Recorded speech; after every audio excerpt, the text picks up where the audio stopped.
Добро вечер. Гостин во Урбаните вести денеска е градоначалникот на општина Карпош, господинот Стефан Богоев. Најнапред, добро ни дојдовте во Метама телевизија. Добре, најдов, благодарам на поканата.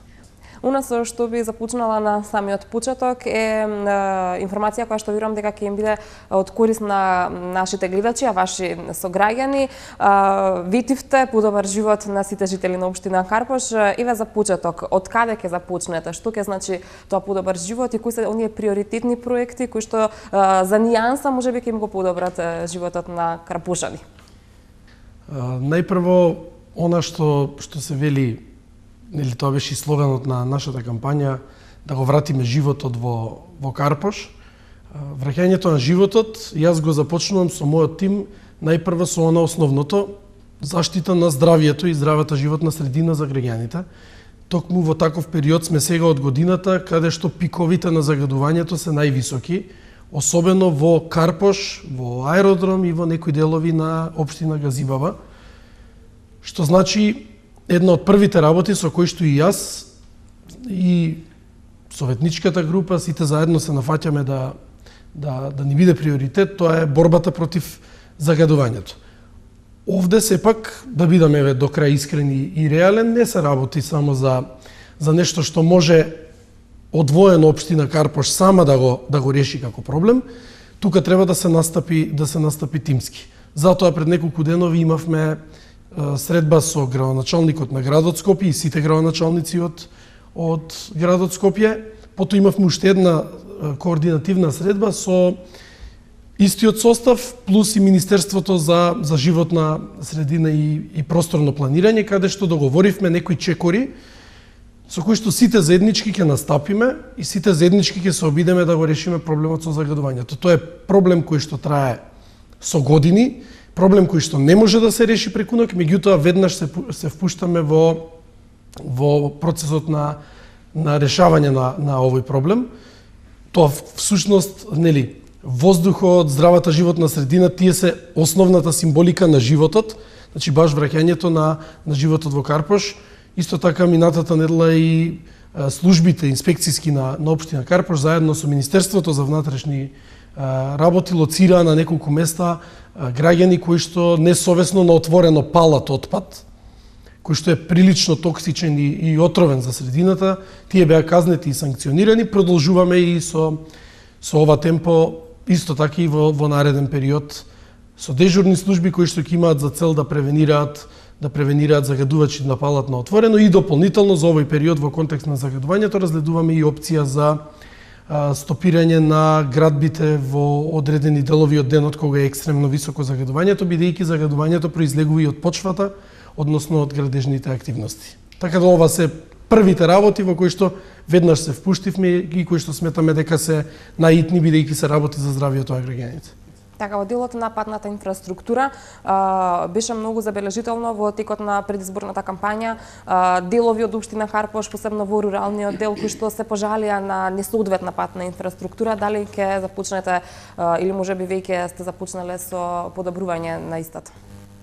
Видите, жално е во 21 век, 2017 година, во срцето на Скопје некој да зборува за несоодветна патна инфраструктура, меѓутоа за жал да, во Карпош наследив и јас делови каде што има несоодветна патна инфраструктура, особено во руралните делови, како што рековте. Затоа во Бардовци во наредниот период ќе имаме една така, како да ја кажам, офанзива, во која што ќе треба буквално до секој дом да биде или асфалтирано, или поплочено, во зависност од пристапот, меѓутоа луѓето не смеат да одат во кал и во прљавштини повеќе до своите домови. Тоа е во делот што се однесува на Бардовци, исто така во моментов и во делови од Козле, односно улицата Јури Гагарин се работи, во делови од Влае, улицата Франц Прешерн и некои други споредни улички кои што тековно нормално се асфалтираат. Јас и во кампањата реков, еве повторно ќе кажам сега откако сум веќе избран за градоначалник, иако вие прашавте, јас со тековни работи и тековно асфалтирање на улици не планирам да правам некое големо шоу, така да не ви изненади и вас и гледачите. Ако не ме гледате многу често како сечам ленти или се фалам со со асфалтирани улици, бидејќи сметам дека тоа се тековни работи кои што мора да се прават во една општина и дека тоа не е нешто спектакуларно со кое што треба да се фалиме. Така, што е со водоводната и канализационата мрежа? Дали е каква покриеност има општина Карпош? Дали е насекаде застапена и што ни се случува по ова прашање? Видите, општина Карпош е прилично, да речам, не стара, туку искусна е, да кажам, општина. Општина која што обстојува долги години.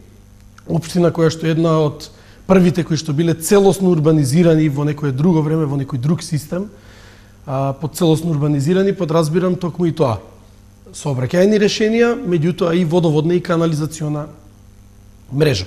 Секако има делови од Карпош, особено во делот на Нерези, каде што се уште за жал има проблем со притисокот на вода или граѓаните не се вклучени на канализациона мрежа, исто и во Злокуќани. Меѓутоа, тоа се исто така работи кои што заедно со градот Скопје, бидејќи знаете дека и водовод и канализација се под градот Скопје, заедно ќе почнеме да ги решаваме. Ние еве почнавме со еден канализационен канал кој што е од детската болница во Козле, кој што долги години ја мачи и болницата, меѓутоа ги мачи и граѓаните, жителите на Козле, така да таму со директорот Ангелчо Андоновски се сретнавме и веднаш работиме еве на тој проблем конкретно. Меѓутоа ќе има и места, односно населби во општина Карпош, каде што иако се урбанизирани, иако со години и децени имаат и канализациона и водоводна мрежа, ќе треба сигурно да има сериозни интервенции, бидејќи се урбанизираше дополнително овој дел од Карпош и тоа се знаете како. Нови натрупани згради, нови станови, нови станари, дополнително оптеретување и на водоводната и на канализационата мрежа, така да тука ќе треба да има интервенции, односно да се санира штетата некоја која што е веќе настаната и направена. Така, се префрламе малку во друга област. Би сакала малку да позборуваме и за детската заштита, за најмладите. Не само во општина Карпош, во цело Скопје, па би рекла и пошироко во цела Македонија, е проблем градинките, односно немањето доволно простор за запишување на нови деца, а и дел од градинките се стари и несоодветни. Верувам дека во вашата програма најавивте, верувам дека ќе почнете да се занимавате и со оваа проблематика. Што ќе се случи на ова поле? Во овој поглед, во поглед на градинките и детската заштита, односно јас планирам два зафати во наредниот период, односно во наредната година, кои што треба да влезат во буџетот за наредна година. Тоа е целосна реконструкција на градинката Мајски цвет во Тафталиџе 1, но и клон градинката Мајски цвет во Тафталиџе 2, бидејќи овие две градинки за жал се подолг период запуштени, руинирани. Навечер таму ќе треба да се поработи не само на реконструкција, туку и некој да ги обезбедува ноќно време градинките, бидејќи искуството досега кажува дека тука навечер се собираат лица кои што воопшто не треба да бидат таму во близина на објект во кој што се образуваат деца. Така да овие две градинки целосно планирам да ги реконструираме и да ги осветлиме, да ги обезбедиме, а дополнително до средината на наредна година треба и целосно да изградиме градинката во Бардовци, која што ја градиме од темел нова во основното училиште, во дворот на основното училиште Аврам Писевски. Тука имаме проект заедно со Светска банка, каде што и Светска банка учествува со своји средства, а општината учествува нормално со одреден поголем процент од средствата на Светска банка. Се отвори и повик од Министерството за труд и социјална политика пред неколку денови, повик за интерес на општините, исто за зголемување или доградба на капацитети за деца кои што одат во градинка или за дечиња со посебни потреби, така да планираме и тука да аплицираме, да видиме каде можеме заедно со Министерството за труд и социјална политика да се вклопиме. И еве која можете и вие и граѓаните да забележите, зборам за кофинансирање со Светска банка, зборувам за соработка со градот Скопје, зборувам за соработка со Министерството за труд и социјална политика, бидејќи тоа е единствениот начин како во моментов нешто да се прави во општина Карпош, бидејќи финансиската ситуација е навистина тешка. И јас таму наследив еден навистина огромен долг и морам, барем на почетокот, во соработка со други институции да изнаоѓам начини како развојот во општината да продолжи, како граѓаните да го добијат она што сум им го ветил, а при тоа за сето тоа да се најдат пари и да биде регулирано. Така, ги споминавте службите за обезбедување.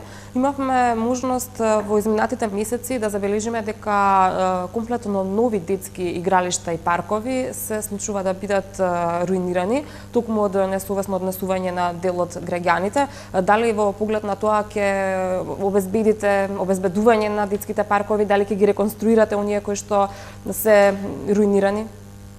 Видите, за жал, и понекогаш сега тука ќе бидам и критичен малку и кон себе, како граѓанин, меѓутоа и кон граѓаните, некогаш и граѓаните несовесно се однесуваат кон она што го има во нивното место на живење и не го негуваат, туку напротив. Меѓутоа, добро, затоа се тука службите на општината и на државата и на градот за да воведат ред. Апсолутно јас планирам секаде онаму каде што има некој има некој нов плоштад, нов сквер, ново игралиште, да биде тоа обезбедувано, бидејќи залудно трошиме пари сега за нештото да изгледа убаво на отварањето, а по само 10 или 15 денови веќе да почне некој тоа да го уништува. На крајот на криштата, општина Карпош е една од општините која што е број 1 можеби во цела Македонија во однос на превработеноста, бројот на вработени по бројот на жители во општината, така да дел од овие луѓе наместо да седат дома и да земаат плата или да седат по 20 души во една канцеларија, некој може ќе работи, ќе ги чува игралиштата. Значи секој треба да биде вклучен, така да верувам дека ќе обезбедиме и ред и поредок и дека она се што ќе се направи во општината ќе најдеме начин да биде обезбедено и да потрае, да не биде уништено за неколку денови. Така, ја спомнавте преголемата вработеност, некако само од себе ми се наметна и следното прашање. Неудамна беше многу актуелно токму прашањето со отпуштања на вработени во општина Карпош. Станува збор за прилично голем број на отпуштени административци од општината. Може ли да разјасниме за нашите гледачи што точно се случи, кои се тие луѓе? Прво, само ќе ви исправам, не се работи воопшто за отпуштања, се работи за лица на кои што договорот на дело за работен однос им траел до 31 октомври. И вакви лица во општина Карпош, кои што се со договор на дело, има, сега да не претерам, меѓутоа има повеќе од 270. Сега, од овие 270 лица на кои што им истече договорот за вработување во општина Карпош, на сите им истече на 31 октомври. Јас и мојот тим одлучивме дека на 43 лица не треба да им го продолжиме договорот, за разлика од другите на кои што им го продолживме сега за сега договорот. Меѓутоа, на 43 лица не им го продолживме договорот, тие не беа избркани, им истече договорот и одлучивме дека не треба да им биде продолжен. Зошто? Бидејќи добар дел од нив воопшто не се појавувале долго време на своето работно место, што патем речено е кривично дело и за работодавачот и за вработениот. Го изигрувале законот, земале плата, а не оделе на работа. Така да тука не се работи само за морална, етичка, финансиска гледна точка, односно аспект на општината, тука се работи веќе и за кривични елементи за кои што некој треба да одговара. А добар дел од останатите вработени кои што сепак се појавувале на работното место, за добар дел од нив имаме докази дека во екот на своето работно време биле во кампања политичка, не биле на своето работно место, терале политички агенди или дополнително биле во сектори во кои што воопшто не им фигурира дека треба да бидат во договорот, или па на крајот на криштата има и простории, односно канцеларии, работни канцеларии кои што би требало да се кажат во општината, кои што се преполнети со луѓе, односно работат по 15 до 20 луѓе во една канцеларија од 20 квадрати. И тука веќе никој не може да биде продуктивен во таа канцеларија. Сега замислете ние на овој простор да имаме уште 10 луѓе со нас. Ниту јас, ниту вие, ниту било кој од тие 10 луѓе ќе има концентрација и ќе има работен простор за да може да работи. Јас тоа го најавив и во кампањата. Јас планирам општината да ја водам пред се домакински.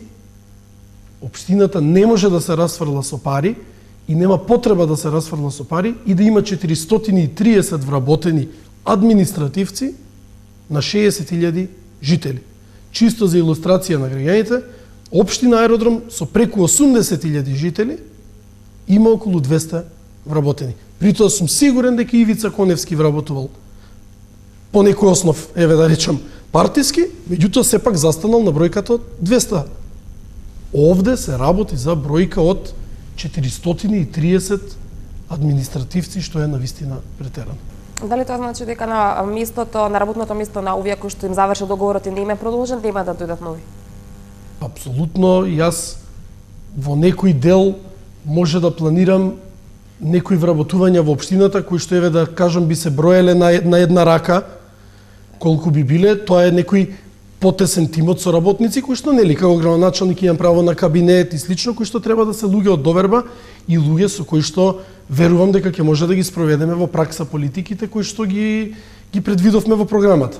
Меѓутоа, општината да биде вдомувалиште само затоа што на некој кој што партиски си сработил или на некој кој што е по приватна или по бизнис основа близок со градоначалникот, тоа давам збор пред граѓаните дека нема да се случи.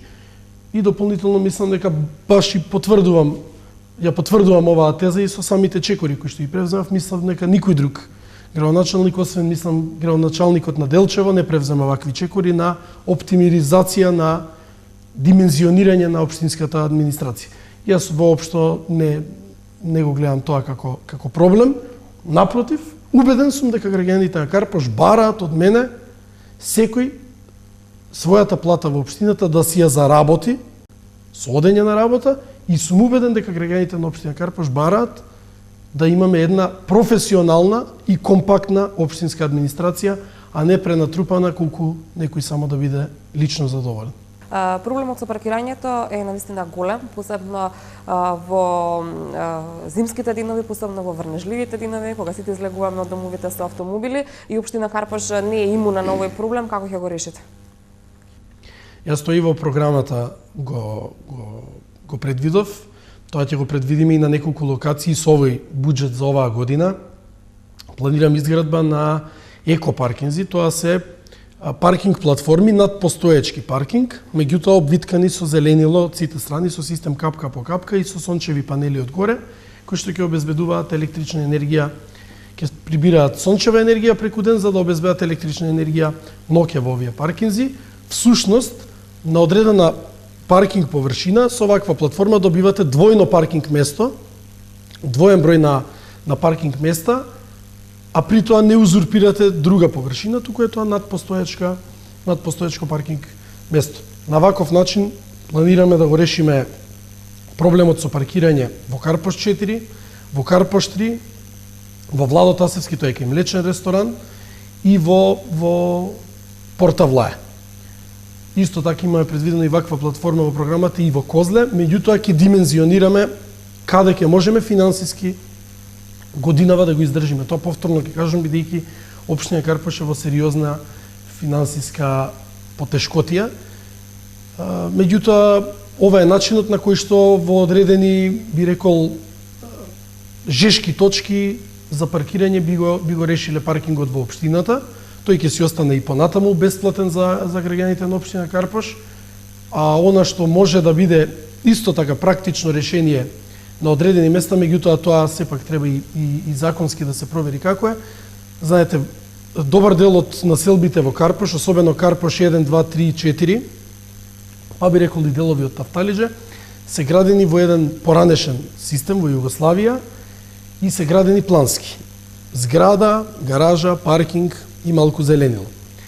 Сепак има места, особено во Карпош 1, 2, 3 и 4, каде што веќе е таква конфигурацијата на паркиралиштата, да точно се знае тој паркинг за која зграда е предвиден, а сепак се паркираат и граѓани кои што се надвор од општина Карпош.